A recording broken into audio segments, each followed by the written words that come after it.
Nagbabalik po muli ang inyong lingkod at nagbabalita ng mga balitang dapat nating malaman dito sa ating bansa. Ito ang Balitang Pambansa. Atin ngang matutunghayan sa channel na ito kung ano ang nangyayari sa loob ng ating gobyerno at syempre tumutulong na rin sa ating mga mamamayan na malaman ang katotohanan dahil mayroon tayong karapatan na malaman ang tunay na nangyayari sa ating bansa. Ngunit bago natin panoorin ang balita, huwag niyo pong kakalimutan na mag-subscribe sa ating channel at pindutin ang notification bell para lagi kang maging updated sa ating mga bagong videos na ina-upload araw-araw. At sa ating mga solid viewers naman dyan ay maraming salamat naman po sa walang sawang pagsuporta. At syempre, huwag din pong kakalimutan mag-iwan ng like at i-share ang ating mga videos. At kung mayroon ka naman pang opinion, ang ating comment section ay bukas para sa inyong mga hinaing. Ito na nga mga kaibigan, ating panoorin ang buong video. Salamat po muli and God bless!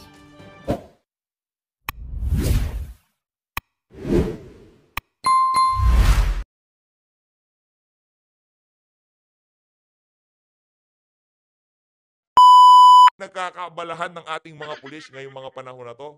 Pinagkakabalan ho kasi nila yung mga vlogger kung paano ho nila mapapatahimik. Ngayon, yung mga masasamang elemento, talagang nagpa-party ho sila. Ika nga, wala hong, kumbaga, walang sumasawata dito sa mga masasamang elemento na to. Ito, mga kababayan, nakita nyo naman. Nakita nyo naman ho yan. Yun ho, nakita nyo ho yun. Yan, habang itong si General Torre, ang inaatupag niya, yan si Sir Jun Abines, yan ho ang nangyayari sa mga ano ngayon, sa mga politiko, naggugurguran na ho. Talagang, yan talaga, literal na dapat sawatain ngayong mga panahon na to. Kumusta naman ho? Kumusta naman ho? Nasaan yung police visibility? Malapit na eleksyon. Meron pa tayong ganito. Di ba bawal magdala pagkaano? Di ba bawal? Tama ba ho tayo? Tama, mali. Bawal magdala ng armas pagka panahon ng eleksyon, di ba? Pero ito, hindi lang ho basta nagdadala. Nanggugurgur pa sila. So, ano hong ibig sabihin nito? Yung ating mga kapulisan, yung mga dapat sanang nagbabantay sa kapayapaan, meron hong ibang pinagkakaabalahan. Kaya wag ho kayong mag-alala, kaya wag ho kayong magtataka kung bakit yung ating mga kabataan talagang naglipas sa social media kung ano-anong mga pinagsisinghot, kung ano-anong pinaghihit-hit, kung ano-ano na lang pinagagawa nila sa kanilang content. Captain Tutor daw. Pambihira, oo. Ibang klase ho mga kababayan. Meron siyang cape na foil, meron siyang straw na foil, 'di ba? Meron siyang lighter. Ganun ho ang content ng mga kabataan ngayong mga panahon na 'to. Hindi pong naging normal na lang. Normal na lang sa mata ng ating mga kababayan yung mga ganyang klaseng content. Pero nung panahon ni Tatay Digong, gawin mo 'yan. Sigurado may kalalagyan ka. Sigurado mabilis pa sa alas 4. Maraming ang pulis, bukas ng umaga, nasa bahay nyo na tinatanong ka na, bakit ganyang content mo? Ginagawa mo ba talaga yan? O pa-drug test ka ngayon? Ganun Pero ngayon ho, hindi. Ha? Binablog pa ho nila, binibideo pa ho nila yung sarili nila habang nagdudurog sila. Diba? Ganun ho nangyayari ngayong mga panahon na to. Imbis na itong ating PCO, ang atupagin, ang mga itanong nitong mga media na to, anong masasabi nyo sa kaliwat kanan sa paglaganap ng kriminalidad at illegal na droga? Hindi. Hindi yung nagtanong nila dyan. Ang tanong ho dyan, anong masasabi nyo sa mga sinabi ni dating Pangulong Rodrigo Duterte? Kahit murahin ni Tatay Digong, lahat ng government official, walang magugutom na Pilipino. Yan ang tandaan nyo. Kahit murahin, kahit banatan ni dating Pangulong Rodrigo Duterte itong si Marcos Jr., umaga, tanghali, hapon, gabi, wala hong problema yan. Walang magugutom na Pilipino dyan. Pero yung mga ginagawa ng administrasyon na to, dahil sa kanilang mga kabuktutan, ano hong nangyayari ngayon sa ating bayan? Di ba? Ganun na lang. Tanghaling tapat. Hindi na ho yung gabi yung titirahin ka. Hindi ho. Tanghaling tapat habang nag-i-speech ka, doon ho nila kayo itutumba. Itong mga masasamang elemento na to. At para naman dito kay Manny Pacquiao, kung Christian yan si Pacquiao. As much as possible, ayaw ho natin siyang banatan pagdating sa kanyang pananampalataya. No, ayaw ho natin siyang banatan. Kaso ang problema, alam mo rin, Senator Manny, na meron tayong kanya-kanyang calling. Meron tayong kanya-kanyang gift kung tawagin. Kung ikaw, gift mo, maging pilantropo, tumulong sa mga mahihirap, hindi sa pamamagitan ng pagiging politiko, ha. Ang pagtulong ho maraming mukha yan, hindi lang ho yung hindi lang ho kayo makakatulong sa pagiging politiko nyo, okay? Marami hong mukha yung pagtulong. Hindi, huwag yung isipin na kailangan maging politiko muna ako, kailangan ganito muna gawin ko para makatulong. Hindi ho totoo yan. Pagka ikaw, yung level ng iyong mga ari-arian at kayamanan, kalibel mo na itong si Manny Pacquiao, kahit maging pilantropo pa ho kayo, hindi kayo pumasok sa politika, walang problema. Di ba? Kaya tayo napapaisip kung sincero ba talaga itong si anong tawag dito? Manny Pacquiao sa pagpasok niya na yan sa politika. Sincero ba talaga? Ano bang motibasyon mo? Gusto mo ba talagang tumulong? Ha? Ito, pakinggan niyo ho itong mga sinasabi niya na to. Ito, Gabe. Kaya ganun ako kapassionate na ipaglaban ng mga mahirap. Dahil dito sa mundo, hindi pera. May iiwanan din natin yung pera. Yung posisyon mo, yung kasikatan mo, wala yan. Pero yung iiwanan mo, ligasyan na makatulong sa mga mahirap, yun ang count. Oh, yun yung problema natin, Brad. Kung yun pala ang main goal mo, hindi mo kailangan pumasok sa politika. At tandaan ho natin, sino ba naman ang hindi nalulungkot pagka nakakakita ng mahirap? Taas ng kamay yung mga hindi nalulungkot. Lahat ho tayo nalulungkot pagka nakakakita ng mga mahihirap. Yang mga, ano ang tawag ba dyan, crocodile tears? Yung mga crocodile tears na yan, hindi ho makakapambola yan, Senator Manny Pacquiao. Wag ho kaming paandaran na masakit ang loob mo, gusto mong tumulong sa ating mga kababayan. Kasi napakaraming mahirap, kaya magiging senador ka. Lol, di ganun yun. Hindi ho ganun yun. Kung gusto nyo tumulong, mas makakatulong ho kayo bilang isang ordinaryong Pilipino. At meron tayong kanya-kanyang gift. Ang gift niya ibinigay, ipinagkaloob sa inyo ng Poong May Kapal, ang pagiging boksingero nyo, ang pagiging pilantropo nyo, yun ang binigay sa inyo. Pero yung pagiging politiko, yung babalangkas ka ng mga kapakipakinabang na batas, yung tipong meron kang prinsipyo na kung saan yung mga binanatan mo nung panahon ng kampanya, nakita mo ng puro kapalpakan ng ginagawa, nakuha mo pang nakipagtandem sa kanila, doon ho tayo nagkakaroon ng komplikasyon. Okay lang yan papasok ka sa politika, naging independent ka, masasabi ko pa dito sa PH update, naku, pwede natin i-consider itong si Manny. Kasi nakikita niya yung itong administrasyon na to, daming kapalpakan, kaya ngayon papasok ulit siya sa politika, di ba? Hindi siya naki-appeal sa mga kabuktutan nitong administrasyon na to, kaya approve sa atin siya. Pwede natin sabihin independente siya Pero ngayon hindi. Lahat ng sinuka mo noong panahon ng kampanya, ngayon nginunguya mo ulit, kinakain mo, hinihigop mo. Yun ang ginawa nitong si Manny Pacquiao. Ang pinakamainam dito, kung talagang gusto mong tumulong sa ating mga kababayan at hindi naman pala importante yung mga nandito sa lupa, magpastor ka na lang. Magpastor na lang ho kayo. Walang biro walang joke yan Kung gusto nyo nang makita namin na talagang napakabukal sa inyong kalooban na talagang tumulong sa ating mga kababayan, walang problema dyan. Magpilantropo kayo. Tumulong kayo by all means. Magbigay kayo ng livelihood sustainable. Kaya nyo naman Di ba? Kaya nyo naman yung ibibigay na pondo sa iyo sa Senado. Malaki yun. Siyempre, sa loob ng 6 na taon, kalahating bilyon ba naman yun? Ilang boxing yun? Sabihin na natin, bawat labas nito si Manny Pacquiao, 100 bilyon yung niya. Lumalabas yan once every 2 years dati, di ba? Ngayon, iba na ho mga kababayan. Wala na ho siyang labas ngayon. Kaya ngayon napapaisip tayo, talaga nga bang pagtulong ang nasa puso mo? O baka ini-aim mo yung mga kontrata o kung ano pa man. O kung sinasabi mo gusto mong tumulong at yung mga anak mo pumasok sa politika, kababata, anong pagtulong ang gagawin ng mga yon? Diba? Ano ba? Ikaw, binibida mo, galing ako sa mahirap. Naranasan ko yung hirap. Naiintindihan ko mahirap. Yung mga anak mo ba naranasan nila hirap? Sige nga.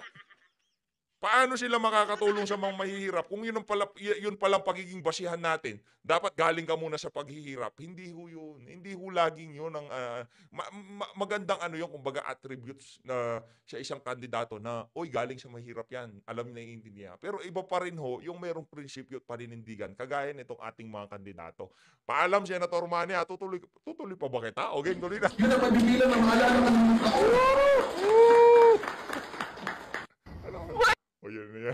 Yan, ginawa ka na namang meme. Nung uli, pulang kabayo. Ngayon naman, ginagawa ka na lang ng meme. Ito, Dito ho tayo kay Attorney Claire Castro. Naku, itong si Attorney Claire. Anong nangyari sa iyo, Attorney Claire? Ito. Ah, sabi nung nakachat natin kanina, palengkera daw tong Ali na to eh. Patola pa ho sa vlogger to. Yun ang pinakaayaw natin eh. Tapos ginawa niyong PCO secretary sa bagay, no? Yan ang gusto ng mga bangag. Gusto ho ng mga bangag yung mga tipong lahat pinapatulan. Ito, game. Attorney Claire. Si VP Balagbag. Sara para to prevent her from running on 2028? Well, anyway, alam naman natin kung ano ang una Sa bagay, no, kung kasing kukuha sila ng hindi ganun kalalim sa politika at hindi nagbablog, pabor sa mga nasa Malacanang, mahihirapan ho silang umintindi sa dynamics ng politika. At least, itong si Claire Castro, automatic, naiintindihan niya na. Hindi pa siya PC undersecretary, dinidilaan na niya tumbong nito si Lisa, di ba? Automatic na ika nga, okay na yan, prove ka na, pasok ka na kagad. Undersecretary ka, madam. Pa-vlog-vlog ka lang dati, ngayon undersecretary ka na. Parang meron akong kakilalang ganyan Ngayon nananahimik na, kaya pagka umalis na sa PCO yang si Claire Castro, alam niyo na ibig sabihin yan.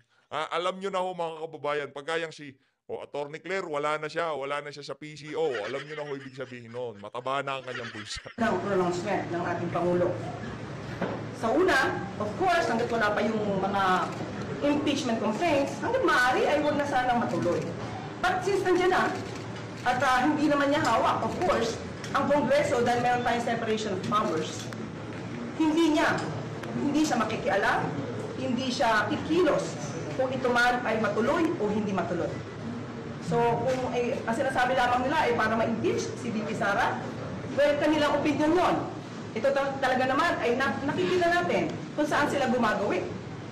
At ito ay sa lahat ng kanilang mga rallies, makikita natin ang paninira nila sa pamahalaan at sa Pangulo. So, alam na natin kung saan ang punta nila. Gusto nila ulit makuha ang power, ang authority. May saltik ka ba? May saltik ba tong si ano? Tatanong ako, di ko sinasabing may saltik ka. May saltik ba to? Gusto daw kuhanin ang power. Gusto daw makuha ulit ang kapangyarihan ng mga Duterte. Binigay nga kay Marcos Jr. May saltik siguro to, no? Hindi niyo ho ba alam? Tulog ho ba kayo sa bagay, no? Baka nung mga panahon na yun, dilawan kayo nung panahon ng kampanya, nung nagdang administrasyon. Hindi ko kinalkal yung basura nga Facebook, YouTube channel nyo kasi hindi ako nang kakalkal ng basura eh. Siguro ito kinampihan nito mga pinklawan to o dilawan nito. Nung nanalo si Marcos Jr., naging loyalista siya.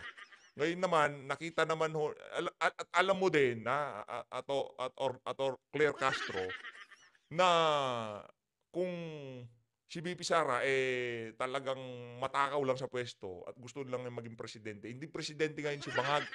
At wala tayo ngayon dito sa napakalaking problema na to. Okay? Hindi nabenta ang ginto, walang maharlika fund, walang puro ayuda, 'di ba? Kung si VP Sara nanalo, kaso hindi 'yun pinapakita pa sa atin ng universe na yang mga Marcos na yan, mga walang kwentang leader.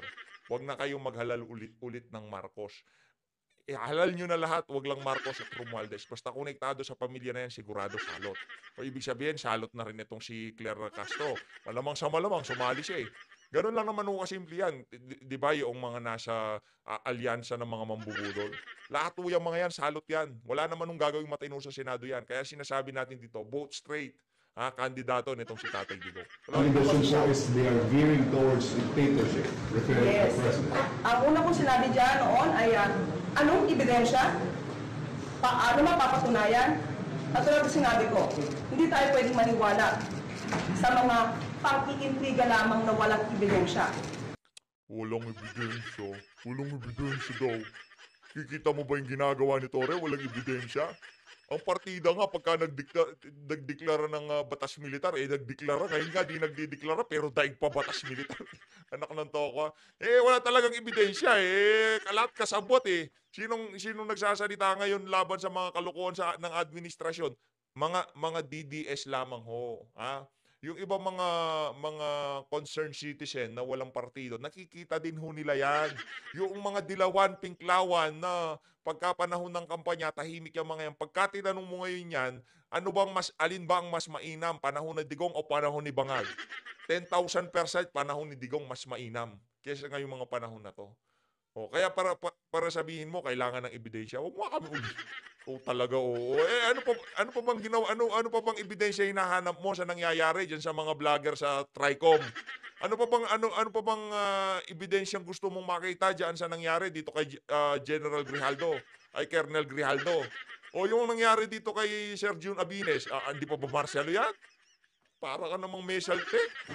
At ito naman, siguro naman ay natatandaan ninyo, nung panahon ni dating Pangulong Duterte, inamin niya, fiscal pa lang siya, expert na siya sa pag-intriga at pagplanta ng ebidensya.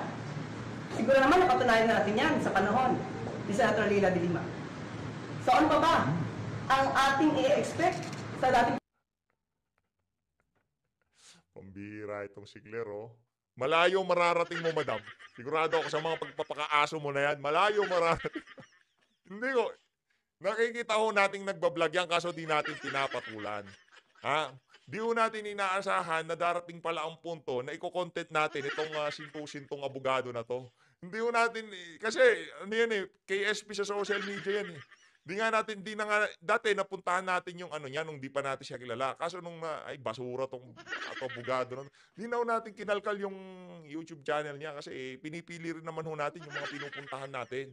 Ha, yung mga kaibigan niya, pinupuntahan ho natin yan, no? Pinapasyalan ho natin, bumibisita ho tayo. Yan, si Jay ng Abanatero, so yan si Boss Dada, yan, mga nakakakwentuhan natin yan paminsan-minsan, no? Pero itong na to, nung nakita ho natin, sabi ko, ibang klase itong maali na to. May kargado tong ali na to.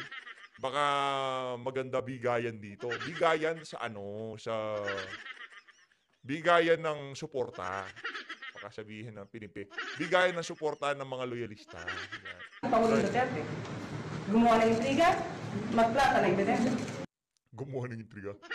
Sintu-sintu talaga itong abogado na to. Si Tatay Digong daw, gumawa ng intriga, nagplanta ng ebidensya. Paano paplantahin yung ebidensya kung yung mga inmate na nagsasabi at nagpipresenta na, yang si Dilima, dinalan namin yan ng ganito-ganyan. Nakaitim na bag, pinatong namin sa kanyang lamesa noong DOJ. Mapaplanta ho ba yun? Oh, yung mga inmate, pwede mo bang iplanta yung sabihin mo kay Dilima, sayaw-sayaw ka sa loob ng bilibid, gano'n? Ipiplenanta din yon? Sinto-sinto ka ba, ha? Paano mo sasabihin kay Dilima, okay, bibidyo kita ha, sasayaw-sayaw ka dyan ng careless whisper ha, sabayan mo yung mga inmate, sabay-sabay kayo sumayaw. Ganon, planta yon? Ikaw naman, madam. Huwag nyo naman hulukoyin na sambayanan.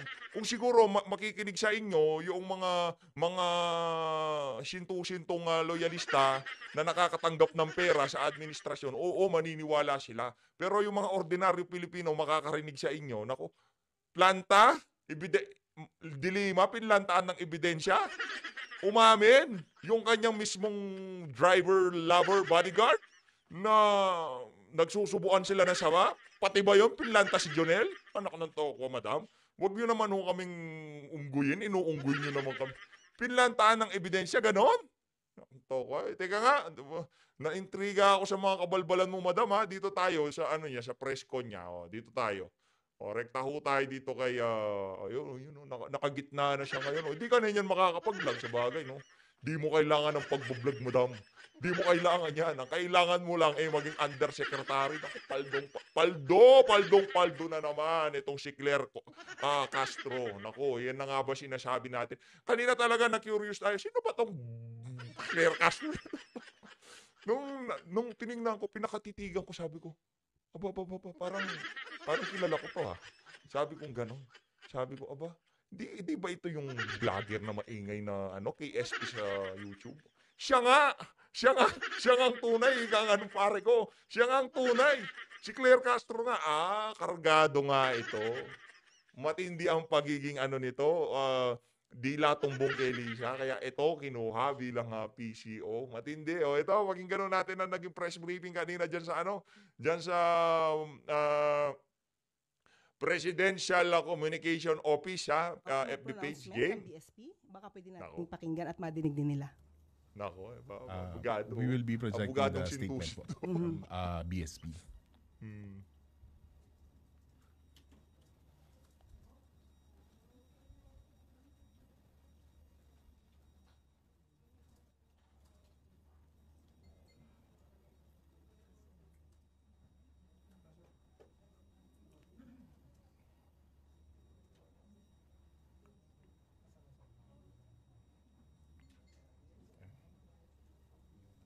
Babasahin ko ba? Akong babasa. Okay. This is a statement of BSP. The country's gross international reserves, or GIR, including gold, are held and managed solely. Ayusin mo, ayusin mo, madam, ha? Maraming nanonood sa'yo. Magpakitang gilas ka. Ha? Dapat dyan sa Persa TV appearance mo na yan. Yung pagdila mo sa tumbong ni Lisa, talagang dilang-dila mo, ha? Ayusin mo. By the BSP for the foreign exchange requirements of the country. When BSP sells gold, the proceeds revert to and stay within the GIR. Last year, GIR rose to $106.3 billion from $103.8 in 2023. Similar to other central banks, BSP maintains a portion of its reserves in gold as part of the country's GIR, mostly to hedge against offset movements in the market price of other assets. It buys or sells gold to maintain an optimum level for this purpose.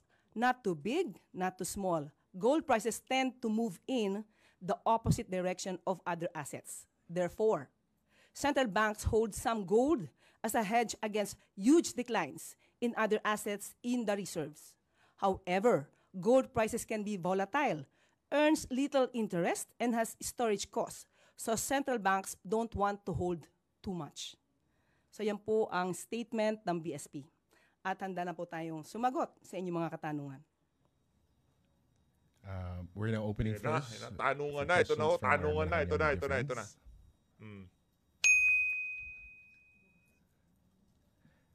First question, Maricel Halili, News 5.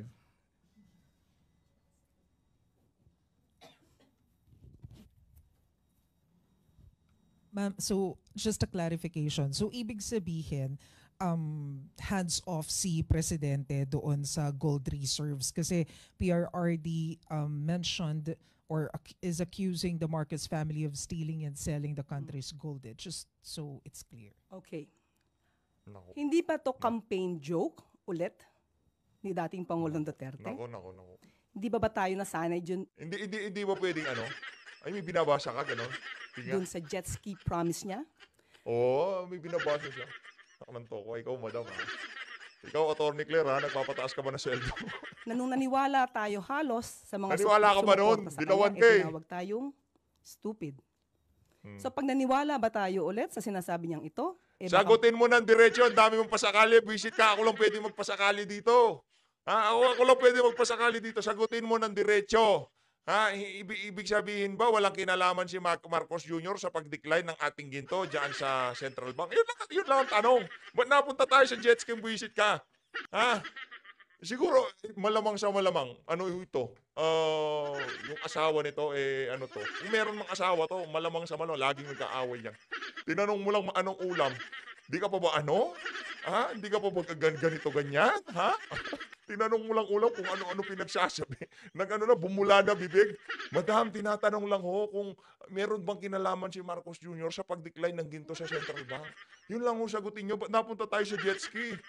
Pambihira, punta tayo sa joke. O, pagka sinabi nyo, walang kinalaman, hindi tapos usapan. Tapos, nasabi na ni Tatay Digong, tapos na yan. Sure. mapagkamalan niya tayo ulit at tawagin tayong stupid. Mm. But anyway, Ang tanong, we di will ka ba? take this seriously. Para Oh. naman hindi magkaroon ng fake news. Lalo na doon sa mga taong nakikinig sa kanya. At maaaring No. naniniwala pa. No. Itong issue na to, October 2024, nasagot na ito. Ang nagtataka lang ako, bakit paulit-ulit na binibring up ni dating Pangulong Duterte? Wala ba siya mga economic experts na magsasabi sa kanya kung ano ba talaga ang regular activities ng BSP? Ayon sa BSP, ang pagbebenta ng gold is just a regular activity. How? Ngayon. Ngayong panahon na to, walang bago dyan sa pagbebenta ng ginto. Normal lang ho yan, yung pagbebenta ng ginto. Kaya pala may presentation pa siya doon sa opening salvo niya kasi bababaran niya yung ginto issue dyan. Bakit? Totoo ba na talagang lumiliit ang deposito natin ng ginto sa ating bansa? Wala nang bumaback up sa ating peso. Kaya talagang sobrang nanghihina, nanlulupay-pay siya. Why? To pump up the economy. Wow. Even at the time. Di lang abogado, di lang undersecretary, ekonomista pa siya. Anak ng tawa, pambira. Galing mo, madam. Nagbebenta ng ginto para ma-pump up ang ekonomiya. Hindi ba pagka nagtabi tayo ng ginto, talagang mas gaganda ang ating ekonomiya kasi marami tayong reserba. Kailangan ho nating ibenta para saan? Para mapunuan natin yung kakulangan ng ating ekonomiya. Ganun ho ba yun? Imbis na pagandahin, bibenta yung asset para mapunuan. Ang galing ng ekonomiya nito. Palakpakan natin itong ating bagong PCO undersecretary na talagang sintu-sintu ang kanyang mga banat. Tuloy. Of former President Duterte, trabaho na ito ng BSP. Hindi niya ba alam iyon? Wow. Okay. Now, sinabi nga dito, ang pagbebenta ng gold, kung mataas ang presyo, dapat ibenta. Sinabi din ng BSP, hindi pwede silang mag-hold that much of a gold. Okay? Now, ang nagtataka lang tayo, bakit hindi ito alam ng dating Pangulo? Siguro bago siya magbigay ng itong klaseng intriga, mapapansin nyo sa kanya mga statements, hindi naman detailed. Anong proof niya? Again, as a lawyer. He is a lawyer. He became a fiscal. Alam niya kung paano magkuha ng ebidensya, no? To get the truth. Bakit sa kanya? Parang wala siyang ebidensya. Laging paintriga. All we want here is evidence. Ipakita niya kung si PBBM o ang Pangulo ang nag-utos para magbenta ng gold reserves. Samantalang sinabi rin ng BSP, solely and manage ito. No? Solely managed by the BSP. So paano magkakaroon dito ng hand or pakikialam ang Pangulo? Johnny Yu, People's Journal. Ma'am, when you said you will take this seriously, what do you mean by that? Will the government file charges against? Si Cesar Chavez ba hindi niya tinake serious niya. Teka lang meron tayo na ba? Hoy, madam. Madam. Atche. Sino ba tinutukoy mo dito na napaka-toxic ha? Ito ang banat niya. Uupo mo lang. Putak ka ng putak. Senyalis na yan na wala rin matinong gagawin para sa ahensya mo. Yan ho okay na ho. Yan ho ang toxic nilo. Ito pangkakapsyon ko yung putak ka ng putak. Totoo naman yung putak ka ng putak. Okay lang sa vlog mo, magputak ka ng putak, walang problema, vlog mo yun. Pero dyan, hindi ho, bardagulan yung pwesto mo na yan. Yan ho para abutin nyo ang Pilipino. Paliwanag nyo ng malumanay na mas yayakapin ng mga Pilipino yung inyong mga sinasabi. Hindi kinagagalitan kayo kasi ang aangas nyo magsalita, kala nyo kung sino kayo magagaling. The former president? Oo, tayo dito sa PH Update, okay lang. I-vlog ho natin kayo. Diba? Kumbaga, kung gusto nyo manood dito, okay lang. Pero sa kanila, hindi. Naglalabas sila ng impormasyon na napaka-importante sa mga ordinaryong Pilipino. Yung tipong sa ayop sa gusto mo, pagka meron kang gustong malaman, naku, panuurin ko nga ito. Kaya PH Update, naku, reaksyon yan. Kung ayaw ko yung reaksyon niya, hindi ko papanuurin. Ganun yan. Kaya dapat yung atake nyo sa mga tanong, sa mga sagot nyo, sa mga media man na to, ayusin nyo din. Yun ang ibig natin sabihin. Hindi ginawa kayong undersecretary, lahat ng pagbabardaguli gagawin niyo dyan. Hindi naman po. Sasagutin lang namin yung mga joke na lagi niya sinasabi. Since tayo ay sumasagot dito ng seryoso, baka sa susunod sasabihin na naman ng mga supporters niya, hindi niya na naman kilala si dating Pangulong Duterte. Puro joke yan. So ito Kilala namin si Tatay Digong. Yung mga joke at saka hindi joke. Alam namin, madidistinguish namin yung joke at hindi joke. At yung isa na yan, sigurado tayo seryoso dyan si Tatay Digong. Kaya nagsalita ang BSP at kayo ay bumabanat dyan sa mga issue na yan. Alam nyo sa sarili nyo, alam nyo sa Malacanang, alam nyo sa BSP na mayroong problema ang administrasyon na to. Di kayo makapalag dahil, ako baka tanggalin yung gobernador ng BSP, palitan yan pagka nagkamali sila ng sagot na yan. Nabisto na naman ho sila eh. Kaya na naman sila, kumbaga, na-corner na naman itong mga itong mga walang ito ba mga sinasabi niya during sa kanilang rallies or campaign rallies? Joke ba o seryoso? We have to know that. Okay. And also, ma'am, would you know under the Marcos administration kung ilan na pong gold ang naibenta? As of now, wala tayong records, pero sabi nga nila, according sa BSP... O yan ang problema! As of now, wala ka pang record, pero putak ka ng putak. Ika nga nitong si Madam Boy. Huwag ka kasi putak ka na muna ng putak. Puro ka kasi daldal ka ng daldal. Wala ka naman palang record. Sasabihin mo, yung BSP hindi nagbenta. Talagang nakasama sa SOP ang pagbibenta na yan. Kunin namin ito. Kung inyo pong i-require at alamin po natin kung maibibigay po sa atin ng BSP ang records na ito. Pero ang sabi nga po nila, mas tumaas pa po ang GIR natin to $106.3 billion. So ibig sabihin, hindi tayo, wala tayong problema sa gold reserves natin. So that's fake. Ang angas. Yung nagiinom mo kayo, pwede mo meron mga ganyang kainuman yung angas. Hindi mo alam niya lahat. Kasi yung pagkainuman, tayo inaano yan. Tapos tawa ng konti. Ganun lang. Pero ito, pagka ito kainuman ko siguro, alam mo lahat. Puro kabig ka, wala na kaming pera, inubos mo na. Tignan nyo ho yung mga bulsa nitong mga nakikinig sa kanya dito sa press briefing na to. Ubus na pera. Nakuha na lahat nitong si Claire Castro. Siya bumabangka dyan, nakita nyo naman, alam niya lahat. Wala siyang datos galing sa BSP, pero alam niya na nakakabuti ang pagbenta ng ginto. Ganyan o katindi ang kabugado. Fake news. Ang sinasabi nila ay fake news. Or, mas formal na word, disinformation. Ayan, literal. Literal o yan. Yan si Claire. Yan o literal na mother faker. Hindi. Fake yung pinapakita niyang yung mga sinasabi niya. Kasi wala naman datos, bumaba na siya. Yung mother faker ka. Mother siya, di ba? So, fake yung mga pinapakita niya, yung pagkilos niya, yung pagbanat niya. Kaya mother, tawag ho natin sa kanya mula ngayon, siya si mother faker. Meron. Wala nga itong Ortega na to. Meron tayong natutunan sa kanya. O sino ang pinakamatinding mother faker dito? O sino? Sige nga. Si Lisa Araneta Marcos. Siya o talaga literal na mother faker. Lahat o ng picture na ilinalabas niya sa social media, puro na liquefy. Puro liniitan ng kamay, liniitan ng bewang. Literal. Siya o talaga ang certified na mother faker. Hindi yun! Hindi yun! Wala tayong sinasabing masama. Fake. Fake ha, fake. Parang peke. Mother peke. Yan. Next question, please. Do we still have questions from our media friends? Pia Gutierrez, ABS-CBN. Hi, ma'am. Good afternoon.